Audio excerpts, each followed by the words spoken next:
तो फ्रेंड, स्वागत है आपका अपने चैनल आज क्लास में। आज की इस वीडियो में भौतिकी के एक और महत्वपूर्ण पाठ विद्युत धारा का चुंबकीय प्रभाव के काफी महत्वपूर्ण 32 ऑब्जेक्टिव प्रश्न हम आपको बताएंगे।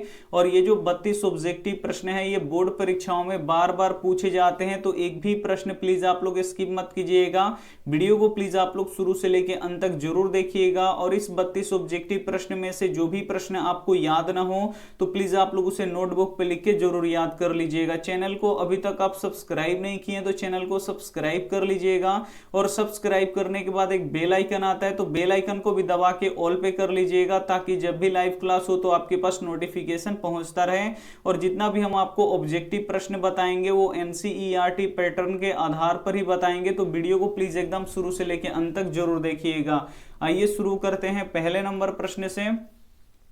और पहला नंबर प्रश्न है कि जो लोहे तथा चुंबकीय पदार्थ को अपनी ओर आकर्षित करता है उसे क्या कहते हैं। काफी महत्वपूर्ण प्रश्न है और इसे आपको याद रखना है कि जो लोहे तथा चुंबकीय पदार्थ को अपनी ओर आकर्षित करता है उसे क्या कहते हैं, तो उसे चुंबक कहते हैं। इसे आपको याद रखना है। यानी यहाँ पे ए ऑप्शन क्या हो जाएगा, यहाँ पे बिल्कुल ही सही हो जाएगा। यहाँ पे देख सकते हैं ये चुंबक है और चुंबक के जो आसपास ये छोटे छोटे पिन चिपके हुए हैं ये लोहे के पिन हैं। तो जो लोहे और चुंबकीय पदार्थ को अपनी ओर आकर्षित करता है यानी अपनी तरफ खींचता है उसे क्या कहते हैं, चुंबक कहते हैं। इसे आपको याद रखना है। आइए देखते हैं अगला प्रश्न 2 नंबर। और 2 नंबर भी प्रश्न काफी महत्वपूर्ण है आपके बोर्ड एग्जाम के लिए, तो इसे भी आपको याद रखना है कि चुंबक के कितने ध्रुव होते हैं। काफी महत्वपूर्ण प्रश्न है। यहाँ पे आपको बताना है कि चुंबक के कितने ध्रुव होते हैं। ए ऑप्शन है 2, बी ऑप्शन है 3, सी ऑप्शन है 4, डी ऑप्शन है 5। यहाँ पे आपको बताना है कि चुंबक के कितने ध्रुव होते हैं। तो यहाँ पे आप लोग देख सकते हैं कि चुंबक के 2 ध्रुव होते हैं, एक एन ध्रुव होता है और एक एस ध्रुव होता है। एन को बोला जाता है उत्तरी ध्रुव और एस को दक्षिणी ध्रुव। यानी आपसे पूछा जाए कि चुंबक के कितने ध्रुव होते हैं, तो चुंबक के 2 ध्रुव होते हैं। कौन कौन, तो एक एन ध्रुव होता है और एक एस ध्रुव होता है। इसे आपको याद रखना है। आइए देखते हैं अगला प्रश्न 3 नंबर। और 3 नंबर प्रश्न काफी महत्वपूर्ण है कि चुंबक के सजातीय ध्रुवों में क्या होता है। काफी महत्वपूर्ण प्रश्न है। ए ऑप्शन है विकर्षण, बी ऑप्शन है आकर्षण, सी ऑप्शन है ना आकर्षण ना विकर्षण, डी ऑप्शन है इनमें से कोई नहीं। यहाँ पे आपको बताना है कि चुंबक के सजातीय ध्रुवों में क्या होता है। तो यहाँ पे देखिए सजातीय का अर्थ होता है एक जैसा ध्रुव। यानी जब एक जैसे ध्रुव को आप पास में लाएंगे तो क्या होगा, यानी एन ध्रुव को पास में लाएंगे तो क्या होगा और एस ध्रुव को पास में लाएंगे तो क्या होगा। तो यहाँ पे आप लोग फिगर से समझिए कि जब एस ध्रुव और एस ध्रुव को पास में लाया जाएगा तो ये क्या होगा, नहीं चिपकेगा, एक दूसरे को ये विकर्षित करेगा, यानी एक दूसरे से ये दूर हटेगा। उसी तरह जब एन ध्रुव और एन ध्रुव को पास में लाया जाएगा, यानी सजातीय ध्रुव यानी एक जैसे ध्रुव को पास में लाया जाएगा तो ये भी नहीं चिपकेगा, ये भी क्या होगा, आपस में विकर्षण करेगा, नहीं एक दूसरे से दूर भागेगा। लेकिन जैसे ही हम लोग एक एस ध्रुव और एक एन ध्रुव को पास लाएंगे तो ये क्या होगा, इसमें आकर्षण होगा और दोनों क्या होगा, चुंबक एन ध्रुव और एस ध्रुव आपस में आके चिपक जाएगा। तो यहाँ पे आपको याद रखना है कि चुंबक के सजातीय ध्रुव यानी एक जैसे ध्रुवों में हमेशा क्या होता है, विकर्षण होता है और अलग अलग ध्रुवों में क्या होता है, आकर्षण होता है। इसे आपको याद रखना है। यानी यहाँ पे ए ऑप्शन क्या हो जाएगा, बिल्कुल ही सही हो जाएगा। चुंबक के जो सजातीय ध्रुव होते हैं यानी एक जैसे ध्रुव को जब पास में लाया जाएगा तो वो कभी भी नहीं चिपकेगा, उसमें विकर्षण होगा, यानी वो एक दूसरे से दूर हटेगा। यहाँ पे एस ध्रुव को देख सकते हैं और एन ध्रुव को देख सकते हैं, ये नहीं चिपकेगा। लेकिन एक एस ध्रुव और एक एन ध्रुव को जब पास में लाएंगे तो ये क्या होगा, आपस में चिपक जाएगा। तो ये आपको यहाँ पे याद रखना है। आइए देखते हैं अगला प्रश्न 4 नंबर। और ये भी काफी महत्वपूर्ण है कि चुंबक के विजातीय ध्रुवों में क्या होता है। काफी महत्वपूर्ण प्रश्न है। इसमें पूछा गया है विजातीय ध्रुव। विजातीय ध्रुव का मतलब क्या होता है कि अलग अलग ध्रुव, यानी एक एन ध्रुव और एक एस ध्रुव या एस ध्रुव या एन ध्रुव, ये दोनों अलग अलग ध्रुव को जब हम पास में लाएंगे, यहाँ पे आप लोग देख सकते हैं कि एक एस ध्रुव और एक एन ध्रुव को पास में लाएंगे तो ये क्या हो जाएगा, चिपक जाएगा। उसी तरह जब एक एस ध्रुव और एन ध्रुव को लाएंगे तो ये भी क्या हो जाएगा, आपस में चिपक जाएगा। यानी विजातीय ध्रुवों में क्या होगा, आकर्षण होगा, यानी एक दूसरे में वो क्या हो जाएगा, चिपक जाएगा। लेकिन जब एक जैसा ध्रुव मिलेगा तो उसमें क्या होगा, विकर्षण होगा, यानी वो एक दूसरे से दूर हटेगा। तो ये आपको समझ में आ गया होगा। समझ में आ गया है तो प्लीज वीडियो को आप लोग लाइक कर दीजिए। आइए देखते हैं अगला प्रश्न 5 नंबर। 5 नंबर प्रश्न काफी महत्वपूर्ण है कि इसमें से चुंबकीय पदार्थ कौन सा है। ए ऑप्शन है कागज, बी ऑप्शन है प्लास्टिक, सी ऑप्शन है लोहा, डी ऑप्शन है पीतल। यहाँ पे आपको बताना है कि इसमें से चुंबकीय पदार्थ कौन सा है। तो सबसे पहले समझ लीजिए कि चुंबकीय पदार्थ किसे कहते हैं। तो वे पदार्थ जो चुंबक में चिपकता हो या वे पदार्थ जो चुंबक की ओर आकर्षित होता हो उसे चुंबकीय पदार्थ कहते हैं। तो कागज में चुंबक नहीं चिपकता है तो कागज यहाँ पे अचुंबकीय हो जाएगा। प्लास्टिक में भी चुंबक नहीं चिपकता है तो प्लास्टिक भी अचुंबकीय होगा। पीतल में भी चुंबक नहीं चिपकता है तो पीतल भी क्या हो जाएगा, अचुंबकीय हो जाएगा। लेकिन जब लोहे में जब हम चुंबक को चिपकाएंगे तो चिपक जाएगा, तो यहाँ पे लोहा क्या होगा, तो ये चुंबकीय पदार्थ होगा। यानी यहाँ पे सी ऑप्शन क्या हो जाएगा, बिल्कुल ही सही हो जाएगा। आइए देखते हैं अगला प्रश्न 6 नंबर। और 6 नंबर भी प्रश्न काफी महत्वपूर्ण है कि इसमें से अचुंबकीय पदार्थ कौन सा है। ए ऑप्शन है निकेल, बी ऑप्शन है कोबाल्ट, सी ऑप्शन है लोहा, डी ऑप्शन है पीतल। तो यहाँ पे सबसे पहले समझ लीजिए कि अचुंबकीय पदार्थ किसे कहते हैं। तो वे पदार्थ जो चुंबक में नहीं चिपकता है या वे पदार्थ जो चुंबक की ओर आकर्षित नहीं होता है उसे अचुंबकीय पदार्थ कहते हैं। तो निकल में चुंबक चिपक जाता है तो निकल यहाँ पे चुंबकीय पदार्थ होगा। कोबाल्ट में भी चुंबक चिपक जाता है तो कोबाल्ट भी क्या होगा, यहाँ पे चुंबकीय पदार्थ होगा। लोहा में चुंबक चिपक जाता है तो लोहा भी चुंबकीय पदार्थ होगा। लेकिन पीतल में चुंबक नहीं चिपकता है तो यहाँ पे जो पीतल होगा ये अचुंबकीय पदार्थ होगा। यानी यहाँ पे डी ऑप्शन क्या हो जाएगा, बिल्कुल ही सही हो जाएगा। ये देखते हैं अगला प्रश्न 7 नंबर। 7 नंबर प्रश्न है कि छड़ चुंबक को स्वतंत्र रूप से लटकाने पर किस दिशा में रुकता है। ए ऑप्शन है उत्तर और दक्षिण, बी ऑप्शन है पूरब और पश्चिम, सी ऑप्शन है उत्तर और पूरब, डी ऑप्शन है दक्षिण और पश्चिम। काफी महत्वपूर्ण प्रश्न है कि छड़ चुंबक को स्वतंत्र रूप से लटकाने पर किस दिशा में रुकता है। तो उत्तर और दक्षिण दिशा में रुकता है, इसे आपको याद रखना है। यानी यहाँ पे ए ऑप्शन क्या हो जाएगा, यहाँ पे बिल्कुल ही सही हो जाएगा। एक छड़ चुंबक को बांध के अगर आप लोग लटकाइएगा तो वो हमेशा उत्तर और दक्षिण की दिशा में ही रुकेगा। जैसे आप लोग यहाँ पे फिगर में देख सकते हैं उत्तर और दक्षिण की दिशा में ही रुकता है, इसे आपको याद रखना है। आइए देखते हैं अगला प्रश्न 8 नंबर। और 8 नंबर भी प्रश्न काफी महत्वपूर्ण है कि विद्युत धारा के चुंबकीय प्रभाव का खोज किसने किया था। ए ऑप्शन है न्यूटन, बी ऑप्शन है ओस्टर्ड, सी ऑप्शन है मैक्सवेल, डी ऑप्शन है ओम। यहाँ पे आपको बताना है कि विद्युत धारा के चुंबकीय प्रभाव का खोज किसने किया। तो विद्युत धारा के चुंबकीय प्रभाव का खोज ओस्टर्ड ने किया था, इसे आपको याद रखना है। यानी यहाँ पे बी ऑप्शन क्या हो जाएगा, यहाँ पे बिल्कुल ही सही हो जाएगा। आइए देखते हैं अगला प्रश्न 9 नंबर। और 9 नंबर भी प्रश्न काफी महत्वपूर्ण है कि वैसा धारा जो एक ही दिशा में प्रवाहित होता है उसे क्या कहते हैं। ए ऑप्शन है दिष्ट धारा यानी डीसी करंट, बी ऑप्शन है प्रत्यावर्ती धारा यानी एसी करंट, सी ऑप्शन है दोनों, डी ऑप्शन है इनमें से कोई नहीं। यहाँ पे आपको बताना है कि वे धारा जो एक ही दिशा में प्रवाहित होता है उसे क्या कहते हैं। तो वैसा धारा जो एक ही दिशा में प्रवाहित होता है उसे दिष्ट धारा कहते हैं यानी डीसी करंट कहते हैं। यानी यहाँ पे ए ऑप्शन क्या हो जाएगा, बिल्कुल ही सही हो जाएगा। जो डीसी करंट होगा, जो बैटरी से करंट निकलता है वो हमेशा एक ही दिशा में प्रवाहित होता है और इसके मान में अप डाउन नहीं होता, यानी ये इसका मान एक समान रहता है।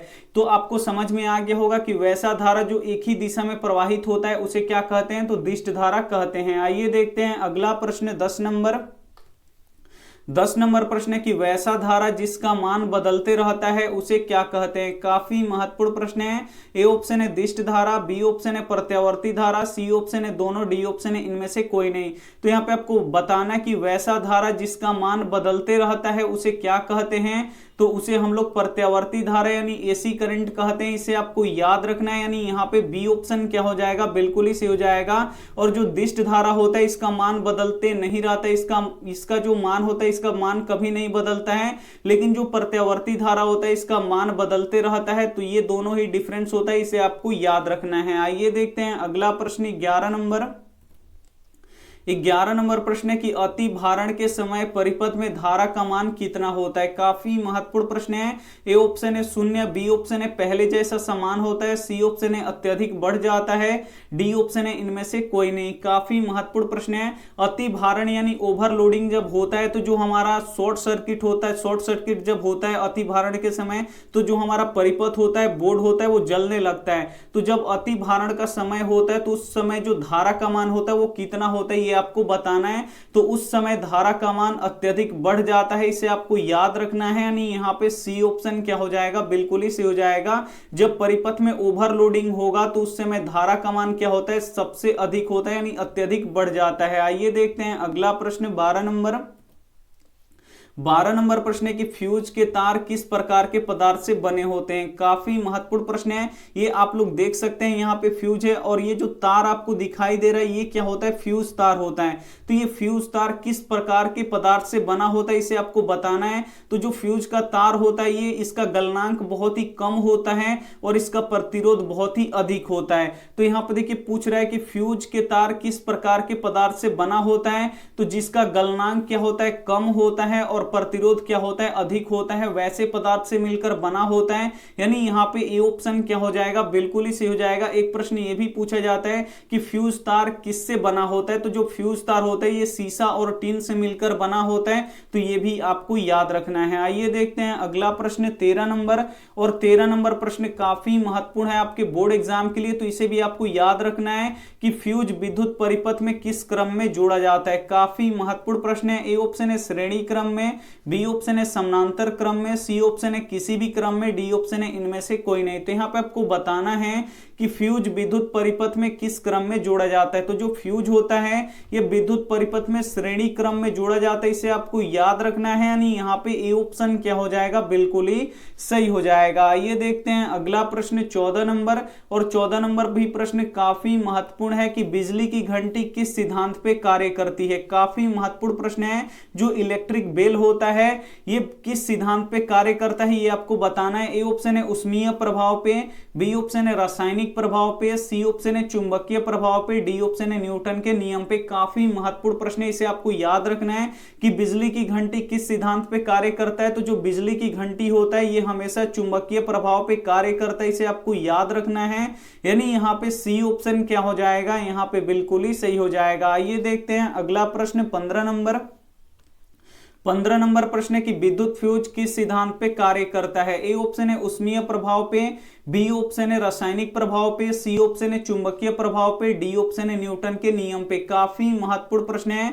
यहाँ पे आपको बताना है कि विद्युत फ्यूज किस सिद्धांत पे कार्य करता है। तो जो विद्युत फ्यूज होता है ये विद्युत धारा के उष्मीय प्रभाव पे कार्य करता है, इसे आपको याद रखना है। यानी यहाँ पे ए ऑप्शन क्या हो जाएगा, बिल्कुल ही सही हो जाएगा। आइए देखते हैं अगला प्रश्न 16 नंबर।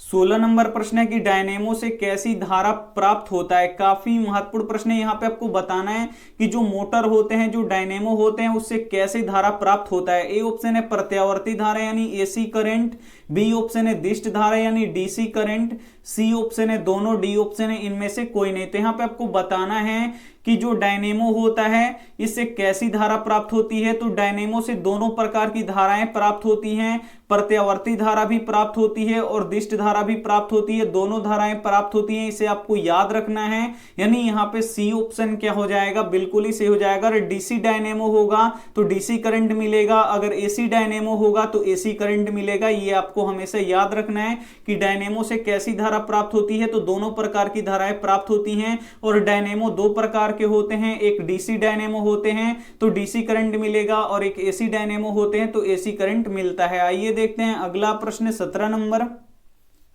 और 17 नंबर प्रश्न काफी महत्वपूर्ण है कि विद्युत चुंबक बनाने के लिए किस पदार्थ का प्रयोग किया जाता है। ए ऑप्शन है इस्पात, बी ऑप्शन है पित्तल, सी ऑप्शन है नरम लोहा, डी ऑप्शन है सोना। यहाँ पे आपको बताना है कि विद्युत चुंबक बनाने के लिए किस पदार्थ का प्रयोग किया जाता है। तो विद्युत चुंबक बनाने के लिए नरम लोहा का प्रयोग किया जाता है, इसे आपको याद रखना है। यानी यहाँ पे सी ऑप्शन क्या हो जाएगा, यहाँ पे बिल्कुल ही सही हो जाएगा। आइए देखते हैं अगला प्रश्न 18 नंबर। 18 नंबर प्रश्न है कि अस्थायी चुंबक बनाने के लिए किस पदार्थ का प्रयोग किया जाता है। काफी महत्वपूर्ण प्रश्न है। ए ऑप्शन है इस्पात, बी ऑप्शन है पित्तल, सी ऑप्शन है नरम लोहा, डी ऑप्शन है सोना। यहाँ पे आपको बताना है कि अस्थायी चुंबक बनाने के लिए, नहीं उसमें हमेशा हमेशा के लिए चुंबक का गुण आ जाए, तो वैसा चुंबक बनाने के लिए किस पदार्थ का प्रयोग किया जाता है। तो यहाँ पे आप लोग देख सकते हैं इस्पात का प्रयोग किया जाता है। यानी यहाँ पे ए ऑप्शन क्या हो जाएगा, बिल्कुल ही सही हो जाएगा। आइए देखते हैं अगला प्रश्न 19 नंबर। 19 नंबर प्रश्न काफी महत्वपूर्ण है कि चुंबकीय प्रेरण का खोज किसने किया। ए ऑप्शन है फैराडे ने, बी ऑप्शन है मैक्सवेल ने, सी ऑप्शन है एम्पियर ने, डी ऑप्शन है फ्लेमिंग ने। यहाँ पे आपको बताना है कि चुंबकीय प्रेरण का खोज किसने किया, तो चुंबकीय प्रेरण का खोज फैराडे ने किया, इसे आपको याद रखना है। यानी यहाँ पे ए ऑप्शन क्या हो जाएगा, बिल्कुल ही सही हो जाएगा। आइए देखते हैं अगला प्रश्न 20 नंबर।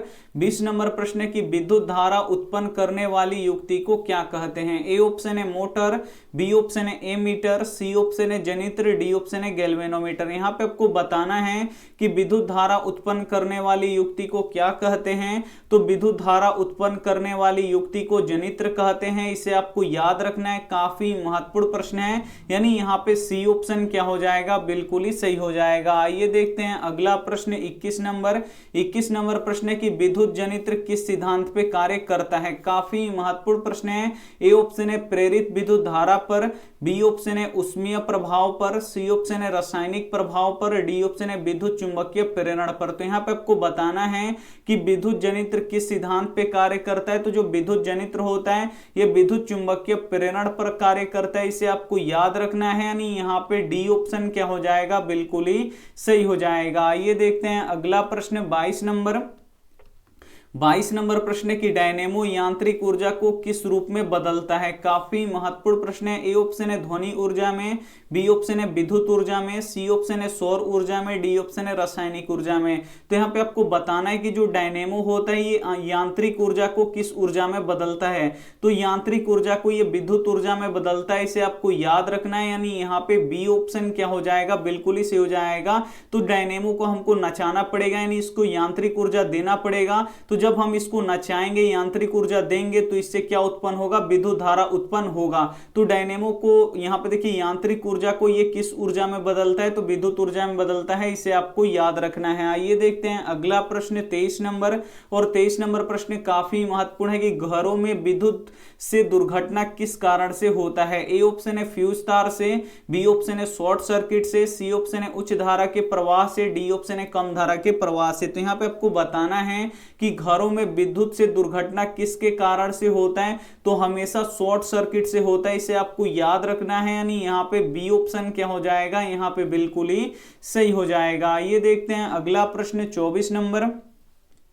24 नंबर प्रश्न है कि विद्युत मोटर विद्युत ऊर्जा को किस रूप में बदलता है। काफी महत्वपूर्ण प्रश्न है कि जो विद्युत मोटर होता है ये विद्युत ऊर्जा को किस ऊर्जा में बदलता है। ए ऑप्शन है यांत्रिक ऊर्जा में, बी ऑप्शन है रासायनिक ऊर्जा में, सी ऑप्शन है ध्वनि ऊर्जा में, डी ऑप्शन है प्रकाश ऊर्जा में। यहाँ पे आपको बताना है कि विद्युत मोटर विद्युत ऊर्जा को किस रूप में बदलता है, तो यांत्रिक ऊर्जा में बदलता है, इसे आपको याद रखना है। नहीं, यहाँ पे ए ऑप्शन क्या हो जाएगा, यहाँ पे बिल्कुल ही सही हो जाएगा। जो पानी निकालने वाला मोटर होता है तो देख सकते हैं उसमें क्या दिया जाता है, विद्युत धारा दिया जाता है, यानी विद्युत ऊर्जा दिया जाता है। तो विद्युत ऊर्जा लेके यांत्रिक ऊर्जा में बदलकर क्या करता है, पानी निकालता है। तो यहाँ पे देखिए विद्युत मोटर विद्युत ऊर्जा को किस रूप में बदलता है, तो यांत्रिक ऊर्जा में बदलता है, इसे आपको याद रखना है। आइए देखते हैं अगला प्रश्न 25 नंबर। और 25 नंबर प्रश्न है कि मोमबत्ती रासायनिक ऊर्जा को किस रूप में बदलता है। ए ऑप्शन है यांत्रिक ऊर्जा में, बी ऑप्शन है प्रकाश ऊर्जा में, सी ऑप्शन है ध्वनि ऊर्जा में, डी ऑप्शन है प्रकाश ऊर्जा में। तो दो हो गया है तो एक को हम यहाँ पे काट देते हैं। तो यहाँ पे आपको बताना है कि मोमबत्ती रासायनिक ऊर्जा को किस रूप में बदलता है। तो जो मोमबत्ती होता है ये रासायनिक पदार्थ से मिलकर बना होता है और इसका रासायनिक पदार्थ जलकर क्या देता है, तो प्रकाश देता है। यानी ये रासायनिक ऊर्जा को किस रूप में बदलता है, तो ये प्रकाश ऊर्जा में बदलता है। यानी यहाँ पे बी ऑप्शन क्या हो जाएगा, यहाँ पे बिल्कुल ही सही हो जाएगा। आइए देखते हैं अगला प्रश्न 16 नंबर। 16 नंबर प्रश्न है कि सोलर सेल प्रकाश ऊर्जा को किस रूप में बदलता है। काफी महत्वपूर्ण प्रश्न है। ए ऑप्शन है यांत्रिक ऊर्जा में, बी ऑप्शन है रासायनिक ऊर्जा में, सी ऑप्शन है विद्युत ऊर्जा में, डी ऑप्शन है प्रकाश ऊर्जा में। तो जो सोलर सेल होता है ये क्या करता है, प्रकाश ऊर्जा को लेता है, इसमें प्रकाश पड़ता है, तो प्रकाश को किस में बदलता है, तो विद्युत ऊर्जा में बदलता है। यानी यहाँ पे सी ऑप्शन क्या हो जाएगा, यहाँ पे बिल्कुल ही सही हो जाएगा। ये देखते हैं अगला प्रश्न 27 नंबर। 27 नंबर प्रश्न है कि घरेलू विद्युत परिपथ में उदासीन तार किस रंग का होता है। काफी महत्वपूर्ण प्रश्न है। ए ऑप्शन है लाल, बी ऑप्शन है हरा, सी ऑप्शन है पीला, डी ऑप्शन है काला। यहाँ पे आपको बताना है कि घरेलू विद्युत परिपथ में उदासीन तार का रंग कैसा होता है। तो यहाँ पे देखिए उदासीन तार यानी न्यूट्रल जो वायर होता है ये कैसा होता है, ब्लैक यानी काला होता है। और जो विद्युतमय तार होता है वो कैसा होता है, रेड कलर का होता है। और जो भू संपर्क तार होता है यानी अर्थ वाला तार होता है वो कैसा होता है, ग्रीन होता है। इसे आपको याद रखना है। तो यहाँ पे पूछा गया कि घरेलू विद्युत परिपथ में उदासीन तार का रंग कैसा होता है, तो काला होता है। इसे आपको याद रखना है। यानी यहाँ पे डी ऑप्शन क्या हो जाएगा, बिल्कुल ही सही हो जाएगा। और विद्युतमय तार का रंग कैसा होता है, लाल होता है। और भू संपर्क तार का रंग कैसा होता है, ग्रीन होता है। ये आपको याद रखना है। आइए देखते हैं अगला प्रश्न 28 नंबर।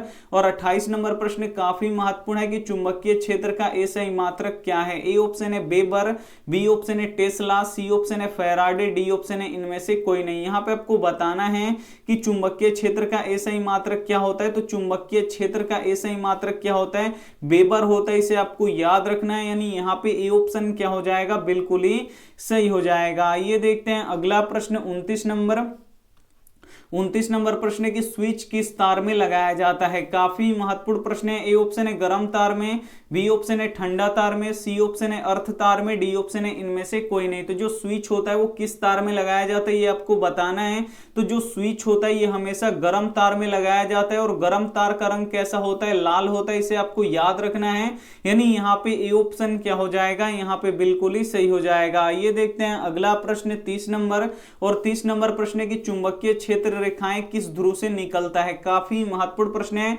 चुंबक जो होता है इसका चुंबकीय क्षेत्र रेखाएं होती हैं। तो पूछ रहा है कि चुंबकीय क्षेत्र रेखाएं किस ध्रुव से निकलती है। तो यहाँ पे आप लोग फिगर में देख सकते हैं कि जो चुंबकीय क्षेत्र रेखाएं होती हैं वो एन ध्रुव से निकलकर और एस ध्रुव में क्या होती हैं, प्रवेश करती हैं। यहाँ पे आप लोग देख सकते हैं तीर किधर से निकला हुआ है, एन ध्रुव की तरफ से निकल रही है और ये एस ध्रुव में प्रवेश कर रही है। तो यहाँ पे आपसे पूछा गया कि चुंबकीय क्षेत्र रेखाएं किस ध्रुव से निकलती हैं। तो उत्तरी ध्रुव से निकलती हैं। इसे आपको याद रखना है। यानी यहाँ पे ए ऑप्शन क्या हो जाएगा, यहाँ पे बिल्कुल ही सही हो जाएगा। और एक प्रश्न ये भी पूछा जाता है कि चुंबक के अंदर चुंबकीय क्षेत्र रेखाएं किस ध्रुव से निकलती हैं। तो चुंबक के अंदर क्या होता है कि दक्षिणी ध्रुव से निकलती हैं और उत्तरी ध्रुव में प्रवेश करती हैं। और चुंबक के बाहर क्या होता है, तो चुंबक के बाहर उत्तरी ध्रुव से चुंबकीय क्षेत्र निकलती हैं और दक्षिण ध्रुव में प्रवेश करती हैं। चुंबक के अंदर उल्टा होता है। चुंबक के अंदर क्या होता है कि दक्षिण ध्रुव से निकलकर उत्तरी ध्रुव में प्रवेश करती है चुंबक के अंदर। और चुंबक के बाहर क्या होता है, तो चुंबक के बाहर उत्तरी ध्रुव से चुंबकीय क्षेत्र निकलकर दक्षिणी ध्रुव में प्रवेश करती हैं। तो इन दोनों प्रश्नों को आपको याद रखना है। आइए देखते हैं अगला प्रश्न 31 नंबर। 31 नंबर प्रश्न है कि मैक्सवेल के दक्षिण हस्त नियम के अनुसार अंगूठा किसकी दिशा को बताता है। काफी महत्वपूर्ण प्रश्न है। ए ऑप्शन है धारा की दिशा को, बी ऑप्शन है चुंबकीय क्षेत्र की दिशा को, सी ऑप्शन है बल की दिशा को, डी ऑप्शन है इनमें से कोई नहीं। तो यहाँ पे आपको बताना है कि मैक्सवेल के दक्षिण हस्त नियम में अंगूठा किसकी दिशा को बताता है। तो जो ये अंगूठा है ये धारा की दिशा को बताता है। इसे आपको याद रखना है। यानी यहाँ पे ए ऑप्शन क्या हो जाएगा, यहाँ पे बिल्कुल ही सही हो जाएगा। ये देखते हैं अगला प्रश्न 32 नंबर। और 32 नंबर काफी महत्वपूर्ण प्रश्न है कि फ्लेमिंग के बाएं हस्त नियम में तर्जनी किसकी दिशा को बताता है। जो तर्जनी है ये किसकी दिशा को बताता है ये आपको बताना है। इससे 3 प्रश्न आता है कि अंगूठा किसकी दिशा को बताता है, तर्जनी किसकी दिशा को बताता है और मध्यमा किसकी दिशा को बताता है। तो जो अंगूठा होता है ये बल की दिशा को बताता है और जो तर्जनी होता है ये चुंबकीय क्षेत्र की दिशा को बताता है और जो मध्यमा होता है ये धारा की दिशा को बताता है। तो इसमें पूछा गया कि फ्लेमिंग के बाएं हस्त नियम में तर्जनी किसकी दिशा को बताता है। तो जो तर्जनी होता है ये चुंबकीय क्षेत्र की दिशा को बताता है। यानी यहाँ पे बी ऑप्शन क्या हो जाएगा, यहाँ पे बिल्कुल ही सही हो जाएगा। और इसी प्रश्न में पूछ लेता कि अंगूठा किसकी दिशा को बताता है। तो अंगूठा बल की दिशा को बताता है और जो मध्यमा होता है ये धारा की दिशा को बताता है। तो इसे आपको याद रखना है। और ये था हमारा 32 काफी महत्वपूर्ण ऑब्जेक्टिव प्रश्न। तो इसमें से जो भी प्रश्न आपको याद ना हो तो प्लीज आप लोग उसे लिख के याद कर लीजिएगा। और ये रहा आपके लिए होमवर्क प्रश्न। और ये प्रश्न हम आपको पढ़ा भी चुके हैं तो आपको गलत जवाब बिल्कुल भी नहीं देना है। तो यहाँ पे देखिए सूर्य के श्वेत प्रकाश में कितने रंग होते हैं। ए ऑप्शन है 7, बी ऑप्शन है 6, यहाँ पे सी ऑप्शन है 5, डी ऑप्शन है 4। जो भी ऑप्शन आपको सही लगे वो आप हमें क्या कर दीजिएगा, कमेंट कर दीजिएगा। वीडियो को लाइक नहीं किए तो वीडियो को लाइक कीजिएगा, अपने दोस्तों के पास इस वीडियो को जरूर शेयर कीजिएगा। चैनल को सब्सक्राइब नहीं किए तो चैनल को सब्सक्राइब करके बेल आइकन को ऑल पे दबा लीजिएगा, ताकि जब भी क्लास हो तो आपके पास नोटिफिकेशन पहुंचता रहे। थैंक यू फॉर वॉचिंग, मिलते हैं अगली वीडियो में, तब तक अपना ध्यान रखिए, मन लगा के पढ़ाई कीजिए। Take care and bye.